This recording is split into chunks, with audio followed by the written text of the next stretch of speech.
Précédemment, dans les raisons de la saison 2024-25 qui a été manquée par le Real Madrid, on évoquait certains sujets justement qui auront provoqué cet échec, avec notamment des départs clés comme celui de Toni Kroos ou de Nacho Fernandez, un Real Madrid qui s'est quand même renforcé, mais simplement sur le secteur offensif, avec cette arrivée en grande pompe, comme vous le savez, de Kylian Mbappé, mais aussi celle d'Hendrick. Mais c'est un Real Madrid qui a oublié aussi le nécessaire, c'est qu'on aura tout simplement oublié aussi le milieu de terrain et surtout le secteur défensif, parce que comme vous le savez, par la suite de cette saison 2024-2025, c'est un Real Madrid qui aura été largement décimé sur son secteur défensif. Rajoutons à cela aussi des éléments clés, des passages clés sur cette saison 2024-2025 qui aura tout simplement marqué cet échec sur cette saison-là de la part du Real Madrid. Et justement, pour ce dernier épisode de cette série sur les raisons de la saison manquée par le Real Madrid, on va tout simplement y venir, los chavales. Vamos! Eh bien, los chavales, toujours un plaisir de vous retrouver quand il s'agit de parler du Real Madrid. C'est vrai que c'est quelque chose que j'adore, même lorsque le club madrilène ne joue pas, il y a toujours justement un moyen de parler du Real Madrid et ça, je trouve ça vraiment très très sympa. Donc du coup, je continue avec cette série qui est consacrée aux raisons de cet échec sur cette saison 2024-25 pour le Real Madrid. Donc on est dans la continuité avec une petite exception, c'est que finalement ce sera le dernier épisode parce qu'on a vu justement que le Real Madrid a réussi à trouver un match de préparation avant d'entamer la Liga le 19 août prochain face à Osasuna. Donc c'est un Real Madrid qui jouera du côté de l'Autriche face à Tirol, donc un club de Bundesliga autrichienne, un match qui est programmé bien évidemment le 12 août, donc ce sera à 19h. Donc voilà, c'est un petit changement dans mon programme qui fait en sorte qu'aussi je reprendrai peut-être mes vidéos de débrief sur les matchs plutôt que prévu. Donc il n'y aura pas forcément de vidéo de preview pour ce match face à Tirol, mais par contre il y aura une vidéo de débrief de ce match-là. Bien sûr aussi avec des shirts et des TikTok, on parlera bien évidemment aussi du retour à l'entraînement de cette équipe du Real Madrid. Donc un retour au moment où ma vidéo est tournée, elle est tournée effectivement un dimanche. Le Real Madrid sera de retour à l'entraînement, lui, le lundi 4 août. Donc il y aura peut-être d'autres éléments qui seront pris en compte à ce moment-là. Mais bien évidemment, je parlerai de ces sujets-là aussi donc dans des vidéos sur des shorts YouTube ou sur des TikTok. Donc voilà, ça sera vraiment un plaisir justement d'entamer cette nouvelle saison qui commencera tout simplement beaucoup plus tôt que prévu, ce qui est courte bien sûr ma série, donc à 3 épisodes. Et justement, on va étaler mes 2 passages, mes 2 chapitres sur cette unique vidéo. Donc let's go et c'est parti justement pour le problème d'individualisme au niveau de cette équipe du Real Madrid. Les problèmes d'ego. Waouh, c'est vrai que c'est quelque chose qui fait parler, qui aura beaucoup fait parler au sein de cette équipe du Real Madrid. Ce qui est marquant, ce qui est frappant, c'est que c'est quelque chose qu'on pouvait facilement prévoir, qui était tout simplement logique, très prévisible.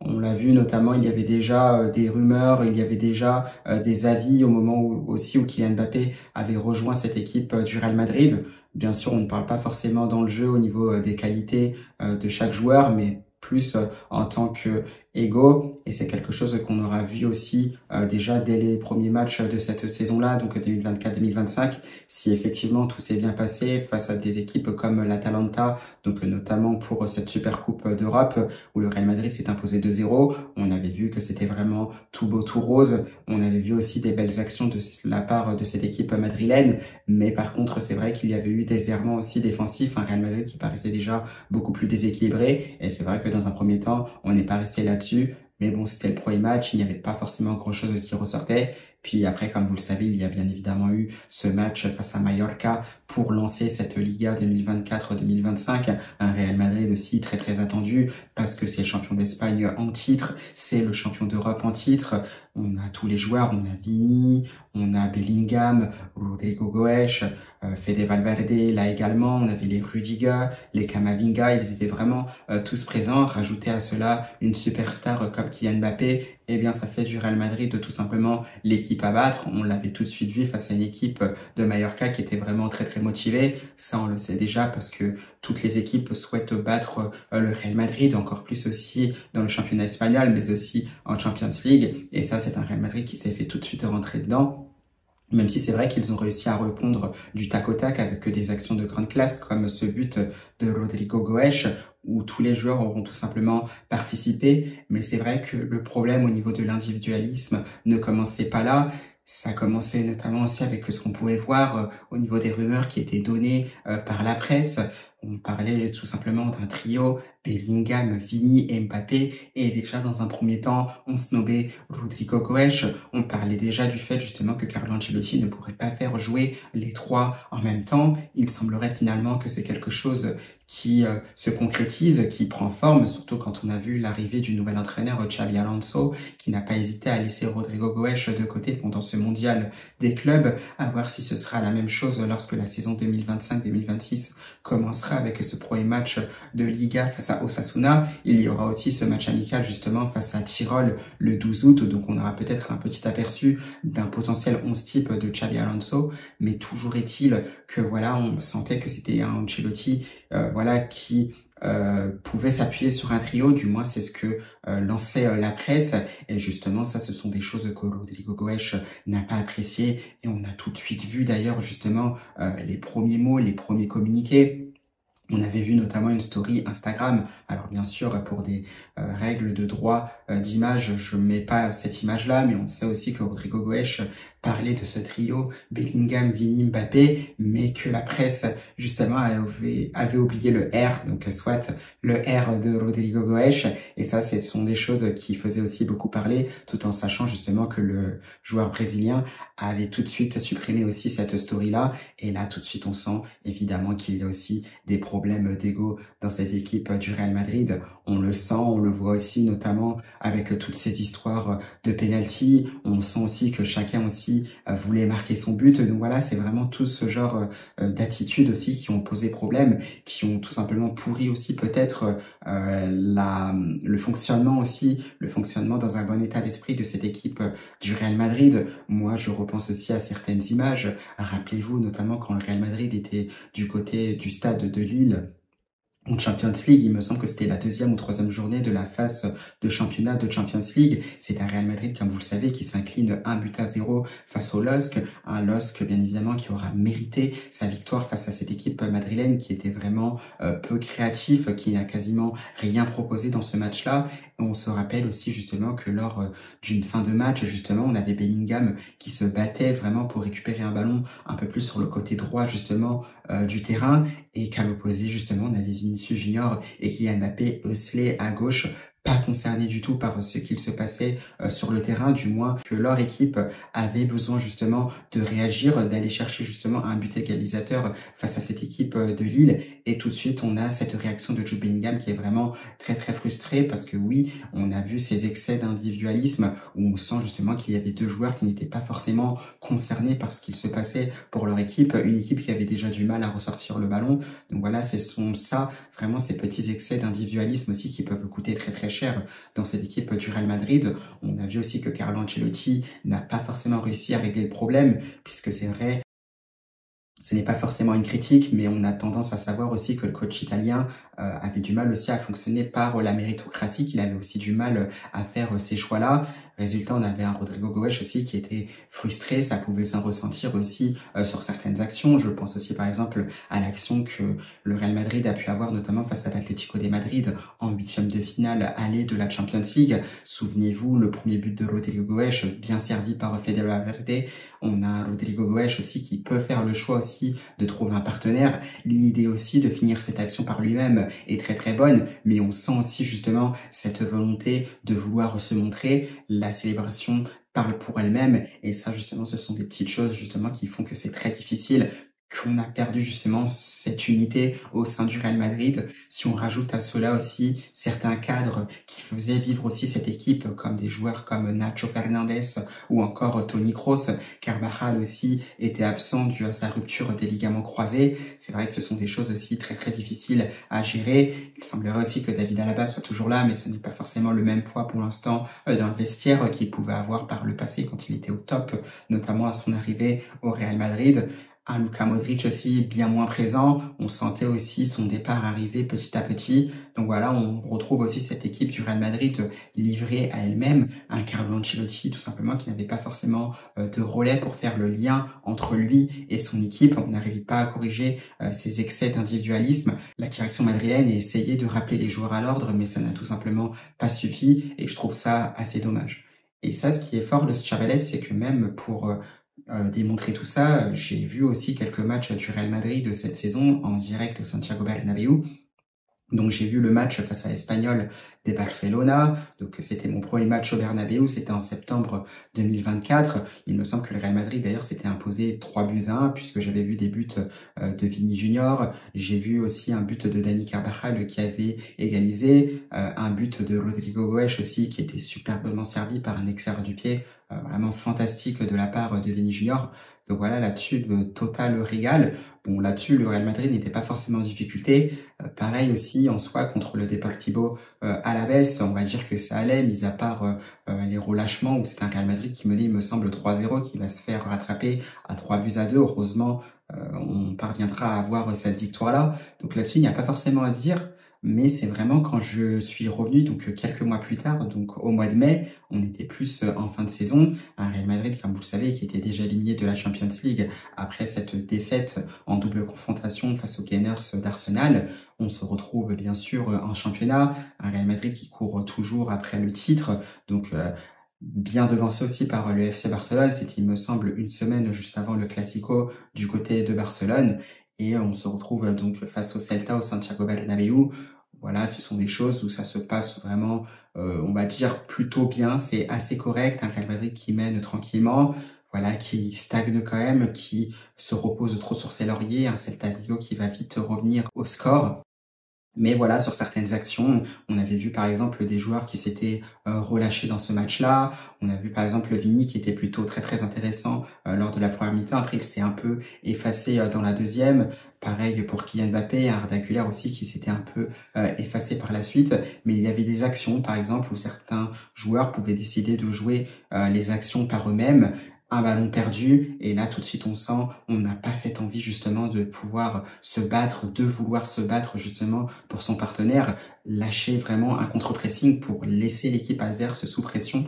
Non, c'était dès que le ballon était perdu, et bien tout de suite ça marchait, on laissait justement l'adversaire reprendre tranquillement ses phases de possession, voire même de contre-attaquer, et on laissait justement une défense du Real Madrid qui était vraiment décimée, livrée à elle-même, avec également Thibaut Courtois. Donc ça vraiment ce sont des choses qui n'ont pas été très très appréciées, qui ont été vraiment très mal vues. Moi j'ai été vraiment, comme je vous l'ai dit, du côté du Santiago Bernabéu. Ce sont des éléments qu'on n'a pas vraiment appréciés, donc on était vraiment déçus. Donc là-dessus on a vraiment montré aussi notre mécontentement. Et tout ça pour dire que tout ce qu'on retrouve là, les excès d'individualisme, les crises d'ego, j'ai envie de dire, entre guillemets, et bien tout simplement c'est ça aussi qui coûte cher au Real Madrid pour les échecs de cette saison 2024-2025, parce que tout simplement Los Chavales, ça joue. Alors déjà on le sait, il y a eu pas mal de défaites pour le Real Madrid de cette saison-là. Comment voulez-vous gagner des titres si vous perdez vos confrontations contre des concurrents directs? C'est impossible. Je pense que les saisons aussi se jouent là. Alors bien sûr, ça se joue aussi contre des équipes qui sont largement à la portée du Real Madrid, bien qu'il y ait des déplacements qui ne soient pas faciles à gérer. Ça, on l'a vu, des déplacements à Mallorca, c'est pas facile. Des déplacements à Bilbao, ce n'est pas facile non plus. À Valencia, ce n'est pas facile non plus. Pareil, quand on va du côté de l'Estadio Benito Villamarín, au Betis Sevilla, ce n'est jamais facile non plus. Donc voilà, bien sûr, c'est un mixte. Et sur ce mixte-là, on a vu justement le Real Madrid n'était pas en réussite, à une plus grosse partie du temps justement lors de cette saison-là, des échecs, accompagnés aussi, comme je vous l'ai dit, par trop d'individualité. On ne pensait pas forcément en équipe, et quand vous ne pensez pas en équipe, eh bien justement, on manque de solidarité, et quand on est en difficulté, notamment dans ce genre de confrontations qui sont si décisifs pour gagner des titres, eh bien justement, ça fait pas mouche, et on perd beaucoup de points, et comme vous le savez en l'occurrence, les titres. Moi, je pense justement à cette contre-performance face à Mallorca dès la première journée de la Liga, alors qu'on voit justement le Barça qui est en mode rouleau compresseur, même si c'est vrai que le Barça aura perdu un peu de terrain par la suite.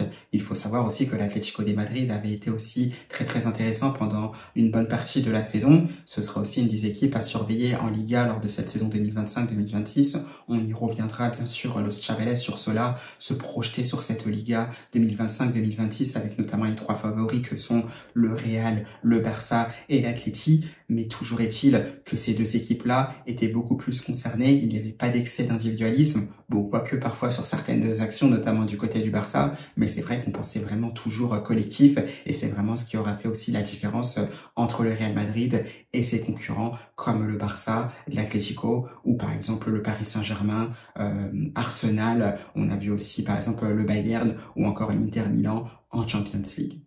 Donc ça, là-dessus, c'est vraiment dommage. Donc comme je vous l'ai dit, cette succession de gros matchs perdus face à Bilbao, face à Liverpool, on s'est incliné aussi face au Barça, on s'est incliné 4 fois tout simplement. Au bout d'un moment, ce sont des choses qui pardonnent pas. Même si c'est vrai que le Real Madrid, par moment, a très très bien commencé justement certains de ces matchs, notamment le dernier Classico face au Barça. On menait quand même 2-0, voilà, avec pas mal de relâchements, pas mal aussi d'erreurs qui ont été faites. Ça aura permis, dans un premier temps, ce retour de l'équipe Blaugrana avant que ces derniers puissent prendre l'avantage et s'approprier le Classico et donc bien sûr le titre de champion d'Espagne.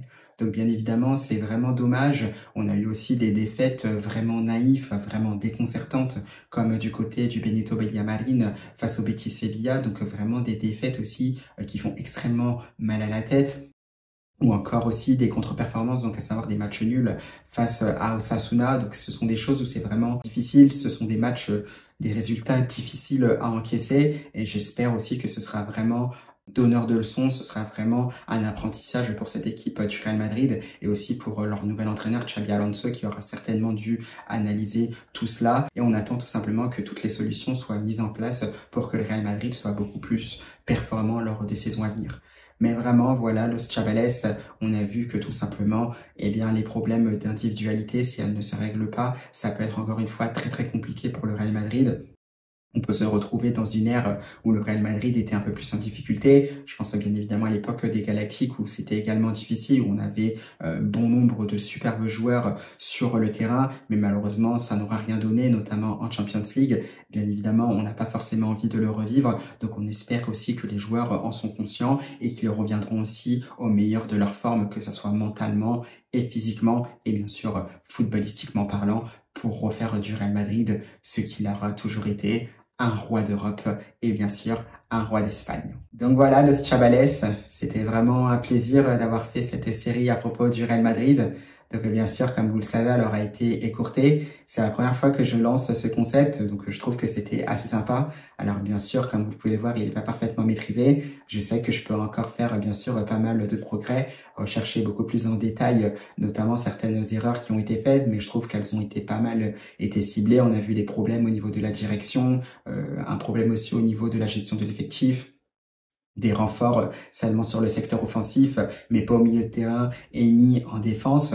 Donc ça, on le sait, c'est un Real Madrid qui aura vraiment tout de suite réagi, puisqu'il y a eu des renforts aussi durant ce mercato, notamment sur le secteur défensif, avec l'arrivée de Dina Ixen, cette arrivée de Trent Alexander-Arnold ou encore celle d'Alvaro Carreras. Mastantuono, bien sûr, a signé, il va être présenté très bientôt avant le début de cette Liga. On aimerait bien voir aussi un milieu de terrain, parce que c'est peut-être finalement ce qui est le plus important pour cette équipe du Real Madrid. On attend de voir ce qu'il se passera de ce côté-là, même si c'est vrai que le Real Madrid voit très très bien un Arda Güler en tant que milieu de terrain relayeur, même si moi j'aimerais le voir en tant que media punta, à savoir numéro 10. Donc voilà, le Chavales, maintenant on le sait, on a ciblé, comme je le disais, tous ces problèmes. Maintenant voilà, à tous ces problèmes-là, on a des solutions. On a recruté en défense. Il manque peut-être, comme je disais, un recrutement au milieu de terrain. On a choisi aussi un nouvel entraîneur qui a d'autres principes de jeu qui sont assez différentes que les anciens entraîneurs qu'on a eu par le passé, donc comme Carlo Ancelotti ou encore par exemple un peu plus longtemps José Mourinho. Donc à savoir là, c'est Xabi Alonso. On va bien évidemment voir ce que ça donnera. Mais dans tous les cas, je suis vraiment très très content. J'ai vraiment hâte que cette nouvelle saison commence. et tout simplement Los Chavales. Moi, je vais vous souhaiter aussi une belle fin de semaine. On se retrouvera bien sûr dans une prochaine vidéo. Donc, ce sera bien sûr pour un débrief d'après-match du match amical du Real Madrid face à Tirol, donc à savoir le 12 août. Et puis par la suite, se projeter sur une vidéo à propos de cette Liga 2025-2026 avec bien sûr les concurrents directs du Real Madrid et bien sûr peut-être aussi quelques joueurs à surveiller parce que vous le savez, le championnat espagnol aussi est rempli de talent, surtout d'un point de vue footballistique. Donc voilà, Los Chavales, j'espère que cette mini-série vous aura plu, donc les 2-3 épisodes. Moi, c'est vrai que ça aurait été vraiment un très grand plaisir pour moi. Donc belle fin de semaine à tous et surtout à la Madrid.